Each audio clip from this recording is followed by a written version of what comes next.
이사야 53장 말씀. 이사야 53장 시작.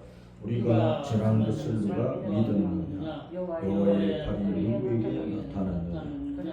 그는 주님 앞에서 자라나기를 연한 손 같고 마른 땅에서 나온 죽뿌리 같아서 고운 모양도 없고 풍채도 없었죠. 우리가 보기에 흠말만한 아름다운 것이 없더라. 그는 멸시를 받아서 사람들에게 버림받았습니다. 강고를 많이 겪었으며 질고를 아는 자라. 마치 사람들이 그에게서 얼굴을 가리는 것 같이 멸시를 당하였고 우리도 그를 귀히 여기지 아니하였다. 그는 실로 우리의 질고를 지고 우리의 슬픔을 당하였다면 우리는 생각하기를 그는 징벌을 받아 하나님께 맞으며 고난을 당한다 하였느니라. 그가 짊은 우리의 허물 때문이요 그가 상함은 우리의 죄악 때문이라. 그가 징계를 받음으로 우리는 평화를 누리고 그가 채찍에 맞음으로 우리는 나음을 받았도다. 우리는 다 양 같아서 그렇게하여 각기 제 길로 갔거늘 여호와께서는 우리 모두의 죄악을 그에게 감당시키셨도다. 그가 곤욕을 당하여 괴로울 때에도 그의 입을 열지 아니하였으니 마치 독수장으로 끌려가는 어린 양과 털 깎는 자 앞에서 잠잠한 양같이 그의 입을 열지 아니하였도다. 그는 곤욕과 신문을 당하고 끌려갔으나 그 시대 중에 누가 생각하기를 그가 살아있는 자들의 땅에서 끊어지면 마땅히 형벌 받을 내 백성의 허물 때문이라 하였으리요.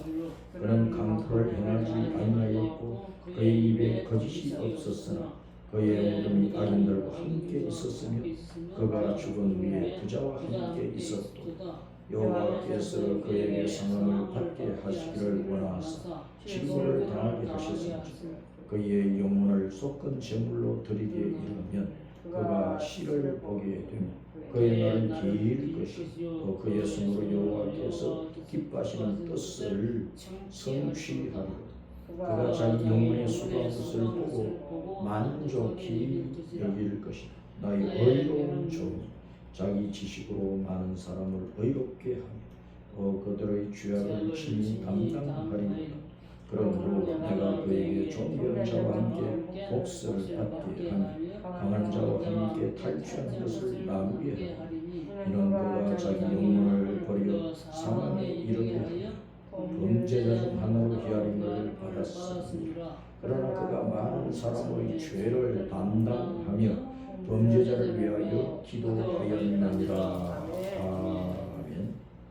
오늘은 이사야 53장의 말씀을 봤습니다. 벌써 1년이 거의 다 지나가고 있어요. 12월 둘째 주일이고 이제 조금 있으면 성탄절 우리가 예배를 드려야 되는데 12월 달은 성탄 절기가 있는 달이기 때문에 주님의 오심에 대한 말씀을 우리가 늘 듣는 말씀이지만 해마다 듣는 말씀이지만 더 깊이 우리 마음속에 새기고 이 땅에 우리 주님께서 오셔서 우리가 그 주님 때문에 구원의 복을 받고 하나님의 자녀가 되어 이 십자가 믿음의 길을 죽기 살기로 걸어서 천국으로 우리의 본향으로 돌아가게 되었다고 하는 이 사실에 대해서 큰 감사를 안고 예배드릴 때마다 늘 설레이는 마음으로 감격스러운 마음으로 주님을 예배하고 그 주님께서 이제 다시 오실 것인데 주님을 어떤 모습으로 맞이해야 될 것인가, 어떤 예물을 준비했다가 주님 앞에 드리면서 주님을 맞이할 것인가 하는 것을 생각하면서 우리의 신앙을 잘 단장하고 또 더 높은 수준으로 올리고 주님께서 원하시는 대로 더 헌신적으로 힘을 다하여 섬겨서 주님 앞에 영광이 되도록 해야 될 것이고 우리가 주님 만나서 천국 가면 주님께서 우리가 이 땅에서 했던 모든 일에 대해서 다 하나님 앞에 있는 기념책에 기록을 해 놓으시기 때문에 주님께서 다 기억해 두셨다고 우리에게 모든 일마다 한 것으로 상급을 보상을 해 주실 것입니다.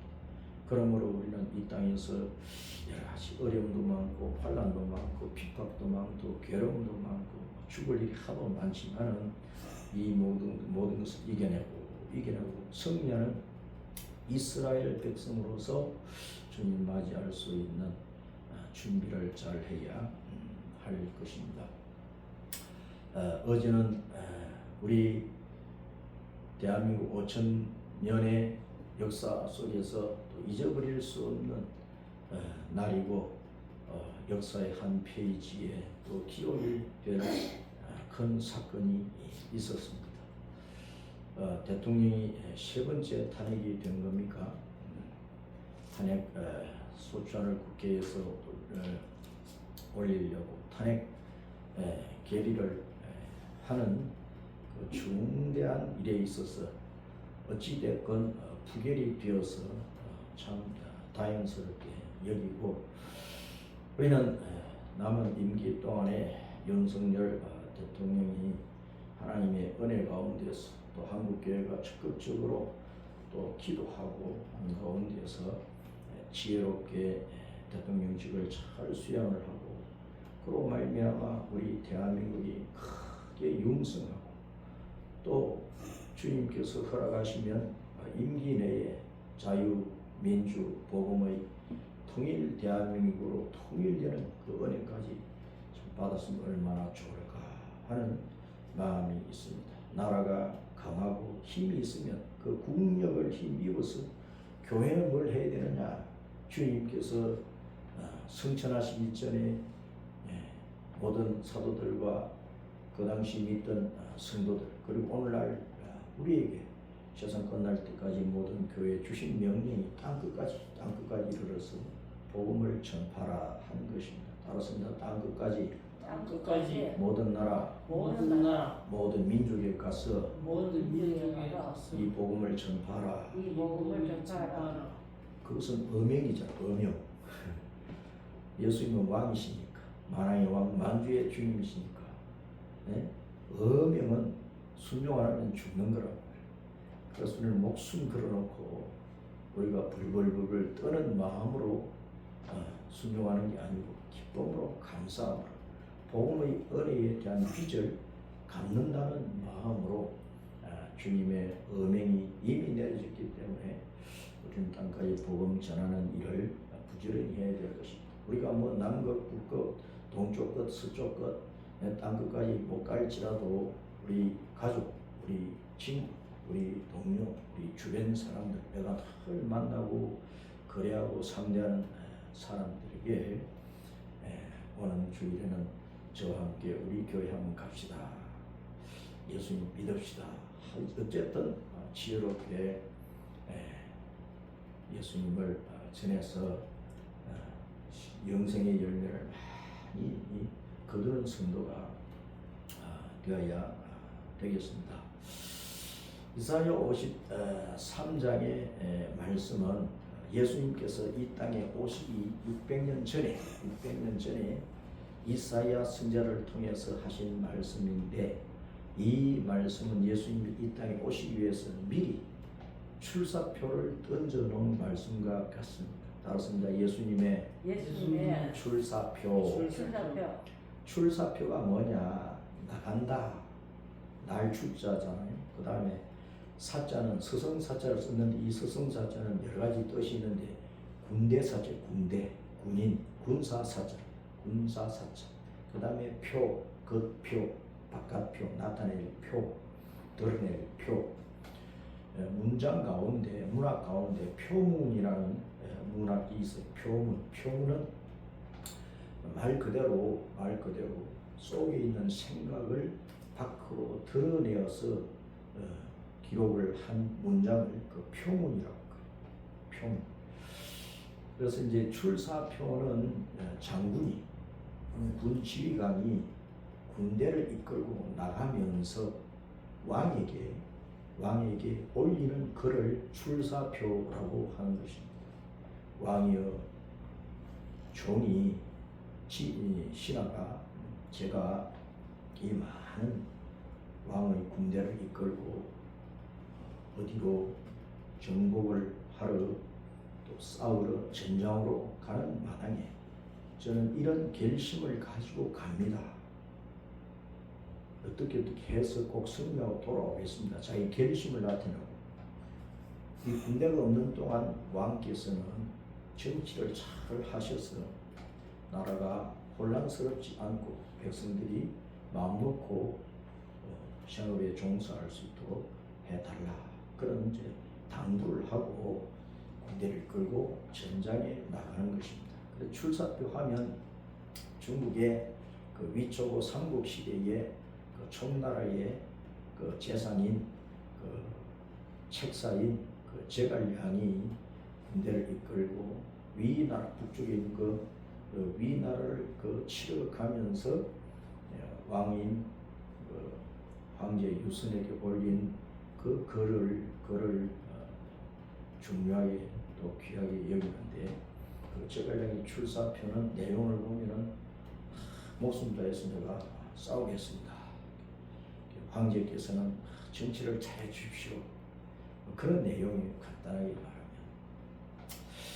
말하면 우리나라의 성웅 이순신 장군도 싸움에 나갈 때에 얼마나 대단한 각오를 하고 나갔어요. 네? 네. 필사적생, 필생, 네. 적사 이런 네? 죽기를 각오하고 나가면 반드시 살고자 하는 마음으로 나가면 반드시 죽는다. 필사적생, 필생적사. 사람이 마음먹기에 따라서 어떤 그 일의 결과를 가져오는데 죽을 힘을 다해서 하면 뭔가 이루어내요. 그런데 뭐 남은 해도 나는 빠져야지. 뭐 남이 다 하고 있으니까 100사람이 하고 있으면 나 한 사람 뭐 빠져도 괜찮겠지. 이런 마음으로 남은 앞서는데 자기는 뒤로 빠지고 이런 공동체가 무슨 좋은 일을 해낼 수가 있겠어요? 모두가 다 일심단합해서 죽기 살기로 나아가면 아무리 숫자가 적어도 그 어떤 일을 크게 아름답게 성취할 수가 있는 것이다. 예수님께서 이사야 53장에서 말씀하시는 것은 뭡니까? 앞으로 600년 후에 오실 예수님이 이사야를 통해서 이사야 선지자를 통해서 이 말씀을 던져 놓는데 이 말씀 속에서 예수님은 뭐라고 말씀하십니까? 모든 사람은 이 땅에서 다 살기를 바라고 얼마나 이 땅에서 땅의 것을 많이 모아가지고 잘 먹고 잘 사느냐 이것이 인생의 목적이 되어 있고 목표가 되어 있단 말이에요. 살려고 다 발버둥 치는 거잖아요.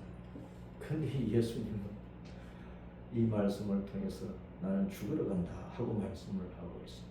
따라서 나는 죽으려고 세상으로 내려갈 것이다. 그걸 미리 말씀을 하고 있는 거예요.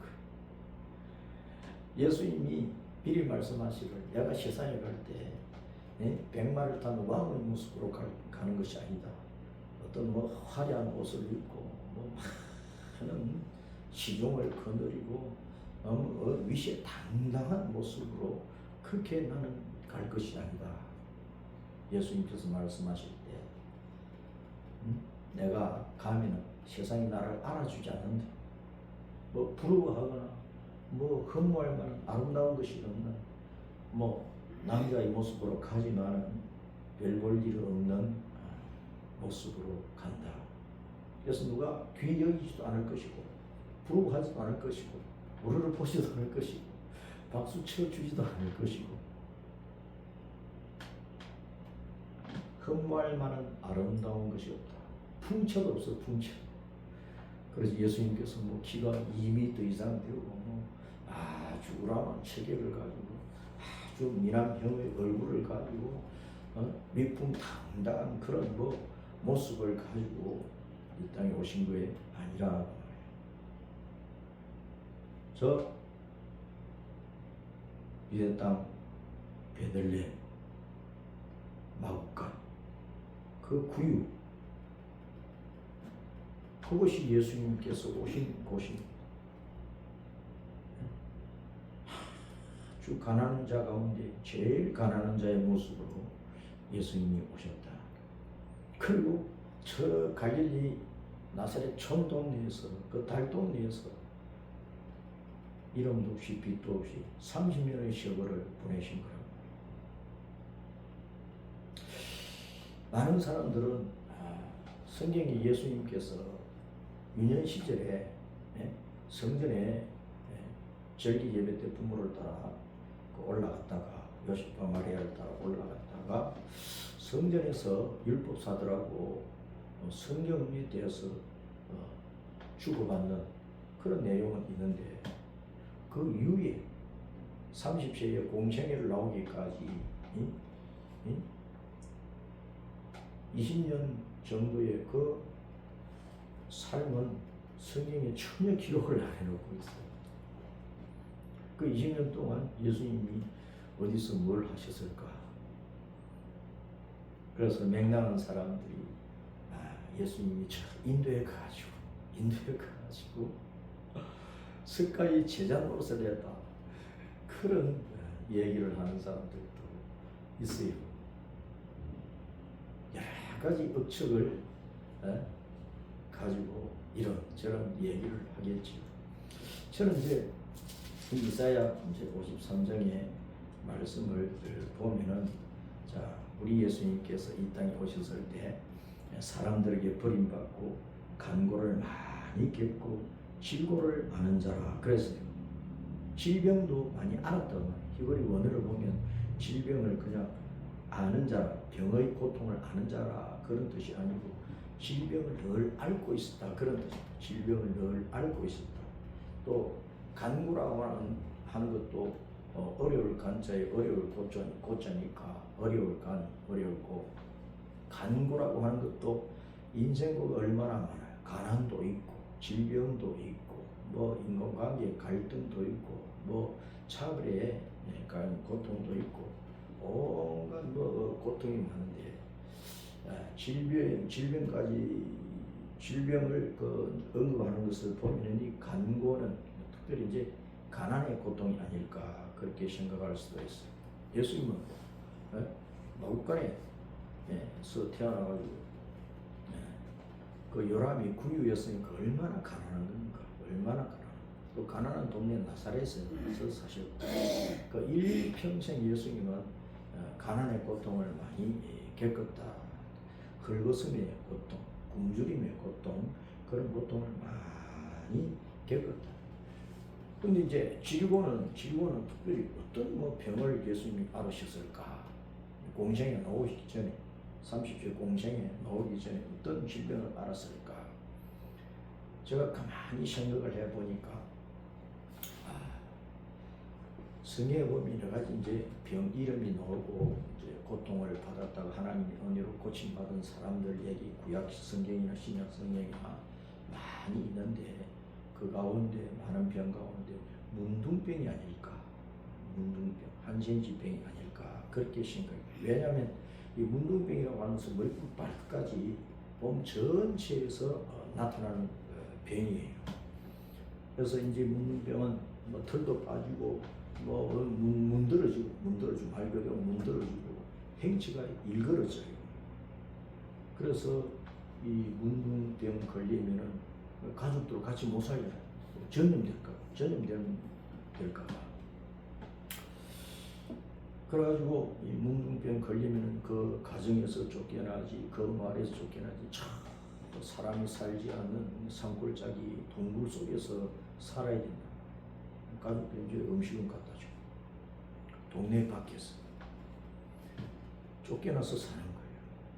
그러니까 이 문둥병은 유대인들도 늘 저주받은 병으로 생각을 했거든요. 하나님에게 저주를 받아가지고 병에 걸렸다. 영적으로 말하면 이사야 1장에 보면은 이스라엘 백성들이 우상 숭배하고 하나님의 말씀을 떠나서 윤리 도덕적으로 사회적으로 온갖 그 불의를 행하고 악을 행하는 그 유대인들에 대해서, 이스라엘 백성에 대해서 문둥병 환자로 표현을 하고 있어요. 머리끝부터 발끝까지 성한 것이 하나도 없다. 다 상하고 터지고 썩고 문드러지고 더러워진 이스라엘 백성들을 얘기를 하고 있어요. 그래서 이사야 1장에서 이스라엘 백성들이 문둥병 환자처럼 되었는데, 이 문둥병 환자는 영적으로 말하면 인간의 전적인 부패를 나타내는 거예요. 몸도 마음도 영도 인생도 모든 것이 다 부패한 타락한 썩어버린, 진리에서 벗어나버린 아주 악하게 되어버린 못쓰게 되어버린 그 인생들을 두고 문둥병으로 견주어서 설명을 하고 있습니다. 따라서 인간은 전적으로 타락되어 있다. 하나도 진실한 게 없고 의로운 것이 없고,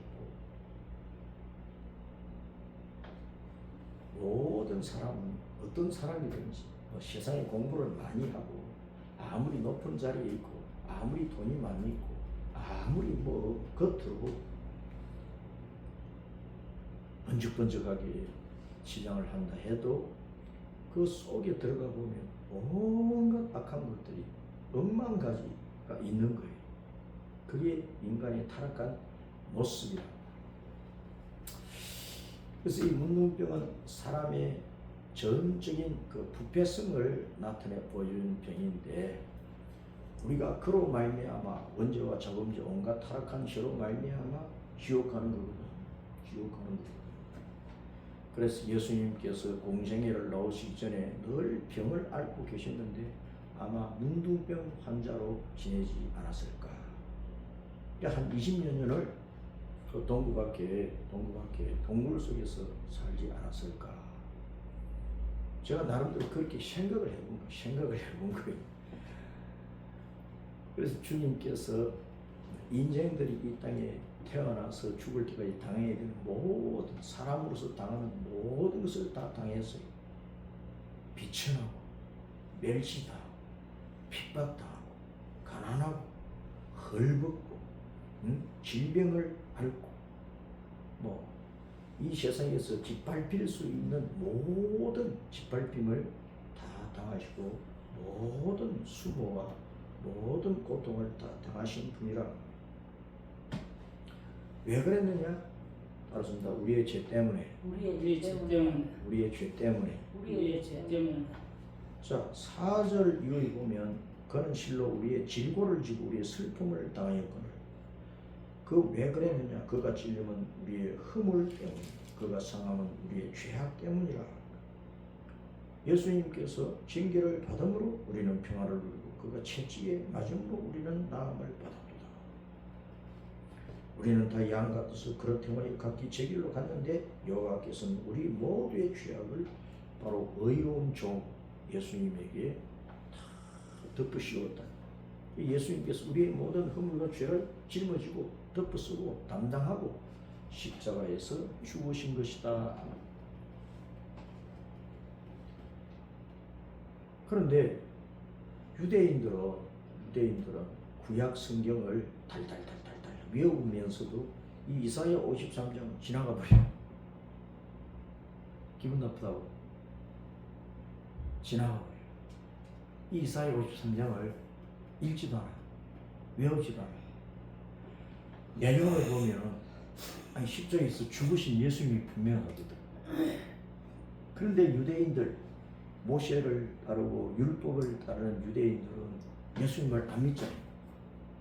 유대인들은 예슈아 자기들의 그 조상들 가운데 여호수아, 호시아는 늘 그 좋아하면서 호시아나 여호수아나 그 예슈아라고 하는 그 이름이 들어가 있는 이름들이거든. 그 예슈아라는 이름만 들어도 불러도 봐도 갱기를 해요.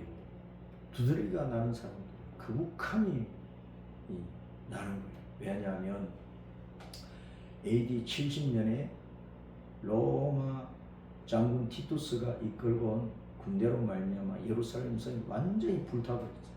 유대 나라 완전히 망해버렸죠. 그래서 유대인들이 AD 70년 이후로부터 1948년 5월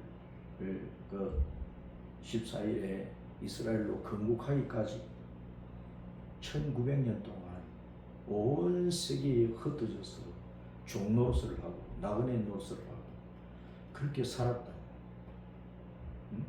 얼마나 많은 서름과 핍박과 수치와 고통을 당했겠어요. 그 유대인들이 온 세계에 흩어져 살면서 특별히 어떤 종교인들에 의해서 핍박을 받았느냐? 로마 천주교야. 그리고 그 후에 또 개신교야, 기독교야. 로마 천주교 밑에서 고통당한 유대인들. 또 히틀러, 그 독일은 개신교 나라잖아요. 히틀러 치하에서 유대인들이 가스실에서 600만, 그 밖에 바깥에서 죽은 사람들 1000만 명 이상 유대인들이 죽었어. 독일 사람들 그렇게 죽였다. 그 기독교인들, 예수님을 믿는다는 사람들이 그렇게 죽인 거예요. 그러니까 유대인들은 아직 이제 예수님을 자신들의 메시아로 알기까지는, 예수님을 아는, 성경을 아는 이사야 53장을 완전히 깨닫는 눈이 열리고 귀가 열리고 마음이 움직이기까지는 예수님 하면은 저주를 합니다. 그리고 예수님을 믿는 기독교인들 좋아하지 않아요. 천주교인들 좋아하지 않아요.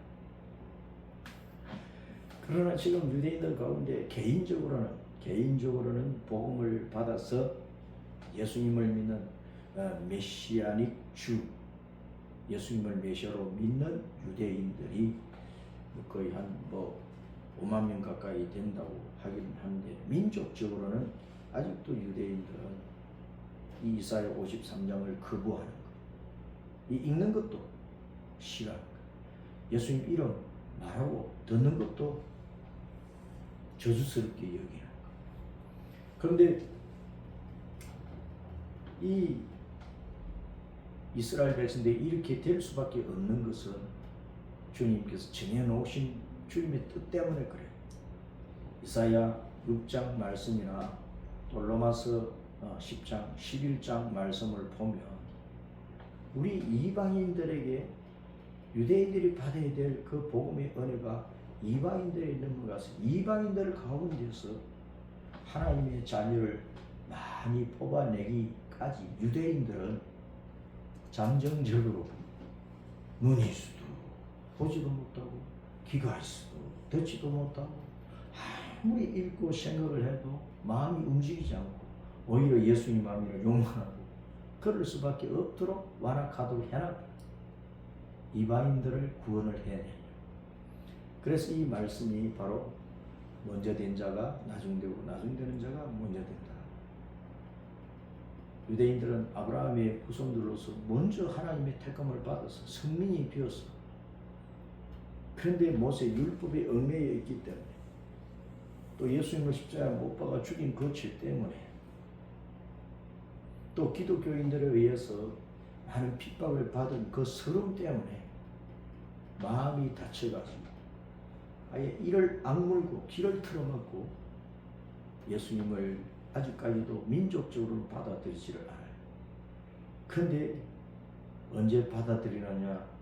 요한계시록 12장에 보면 앞으로 주님께서 두 증인을, 모세와 엘리야 같은 두 증인을 보내서 마지막으로 유대인들이 복음을 전할 때, 그때 유대인들이 민족적으로 회개하는데 스가랴서 12장, 13장, 14장에 보면 민족적으로 회개하는데 그것도 지금 살아있는 이 유대인들 가운데 3분의 2는 예수님 배치가 안 믿고 3분의 1은 회개하고 예수님을 자신들의 메시아로 받아들여서 구원을 받을 것이라고 말씀을 하고 있다. 그때까지는 주님께서 공중으로 구름 타고 오셔서 이 땅에서 믿는 자들을 모아서 하늘나라로 끌어올리기까지 이방인들이 이 구원의 은혜를 받을 수 있도록 해놓은 거예요. 그래서 오늘날 한국교회를 비롯한 온 세계 성도들이 땅 끝까지 모든 나라 모든 백성 가운데서 복음을 전하는 일을 해야 되는 거예요. 자, 그 일을 통해서 주님께서 오늘 말씀한 대로 자기 씨를 보게 돼요. 씨라고 하는 것은 뭐냐? 10절에 보면 여호와께서 그에게 성함을 받게 하시기를 원하사 질고를 당하게 하셨은즉 그의 영혼을 속건 제물로 드리게 이르면 그가 씨를 보게. 씨라고 하는 것은 자손이야. 자손, 후손을 말하는 거야. 그의 날은 길 것이요 또 그의 손으로 여호와께서 기뻐하시는 뜻을 성취하리로다. 주님은 이 땅에 오셔서 십자가에서 죽으시고 부활하시고 승천하시고 하나님 보좌 우편 말씀의 자리에서 지금 만왕의 왕으로서 만주의 주로서 교회 무리를 통치하고 계시는데 이 교회를 통해서 온 땅에 복음 전하는 일을 하고 계시는 거예요. 이방인들을 건져놓고 마지막으로 유대인들을 다시 건질 거예요. 이것은 창세전에 주님께서 가슴 속에서 내가 얼마를 구원하리라 정해놓은 그 숫자가 다 채우기까지 주님께서 이 땅에서 복음을 전파하는데, 그래서 이 복음으로 말미암아 아담 때부터 세상 끝날 때까지 이방인 가운데서도 유대인 가운데서 구원받은 모든 성도들을 씨라고 하는 거, 씨, 예수님의 씨, 자손, 후손이라고 하는 거란 말이에요. 주님은 십자가에서 죽으실 때 바로 이 씨를 바라보고 십자가를 즐거움으로 지신 거예요. 즐거움. 자, 그래서 우리 성도들은 성탄절을 맞이하고 또 2025년을 또 맞이해야 되고 또 올해보다 또 내년이 더 환난과 고난과 핍박과 어려움이 더 많아지는 그런 혼란스러운 무질서한 세상이 된다고 할지라도 그 모든 것을 이겨내면서 내가 거둘 씨를 바라는 거예요. 가정에서 거두는 은총, 직장에서 거두는 은총, 또 내가 직접적으로 복음을 전해서 거두는 전도의 열매, 그리고 또 우리 자녀들이 또 어떻게 해서 거두는 그 열매들, 그런 것들을 쫙 바라보면서 내가 십자가를 지고 승리하고 주님께서 내게 맡기신 사명에 헌신하고 충성을 다해서 그것을 성취해내는 성도가 되어야 되는데, 주님은 바로 이 일을 위해서 12절에 보면 그러나 그가 많은 사람의 죄를 담당하며 범죄자를 위하여 기도하였느냐. 우리 죄인들을 구원하기 위해서 오시는 분이니까 우리 사람의 죄를 담당하고 범죄자를 위해서 기도했다는 것입니다. 마찬가지로 우리가 전도 열매를 맺으려면 우리는 다른 사람들의 죄를 담당하며 다른 사람들을 위해서 기도해야 되는 거예요. 죄 없는 사람이 누가 있어요? 그러니까 이 모든 사람들이 자신을 알고 그 죄에서 벗어나서 구원에 이를 수 있도록 우리는 늘 기도를 해야 돼요. 대한민국이 지금 정치적으로 굉장히 무질서하고 혼란스럽고 윤석열 대통령 탄핵을 두고 윤석열 대통령을 내란의 수괴라 그러고 대통령으로서 마땅한 통치 행위를 한 것인데도 이렇게 서로 이해가 다르다는 거예요. 야당은 야당대로, 여당은 여당대로 자기대로 욕심만 차리고 대한민국 이 나라와 민족을 생각하는 마음은 조금도 없는 것 같아. 오늘날 우리 성도들이 우리가 돌아갈 나라를 천국을 생각을 해. 천국. 하나님 나라와 그의 의, 우리가 누릴 영원한 나라를 생각을 해. 그 나라를 위해서 우리는 이 땅에서 사는 거라. 예수 믿고 따라가는 거라. 예수 믿고 따라가는 우리는 결국 그 나라로 돌아갈 거예요. 영원한 천국, 신천 신주로 하늘과 새 땅으로 돌아갈 거예요. 그 나라를 위해서 우리가 수고하는 것이라고. 우리 주변에 많은 사람들도 바로 그 나라의 복을 받을 수 있도록 우리가 많은 이 땅의 죄인들을 위해서, 너도 나도 죄인들이니까 기도해야 돼. 자신을 보고 회개하고 예수님 믿어서 바로 그 영원한 나라로 돌아가는 복을 받을 수 있도록 기도를 해야 된다. 맞습니다. 주 예수님의 은혜와 평강과 복이 이 땅에 이 땅에 80억 사람들에게 80억 사람들에게 충만할지어다. 충만할지어다. 이 말씀을 성탄절기에 마음에 잘 새겨서 이미 오신 그 예수님께서 또 다시 오실 것인데 그때 우리는 많은 씨를 가지고 영생의 열매를 가지고 주님을 맞이할 수 있도록 되겠습니다. 아멘.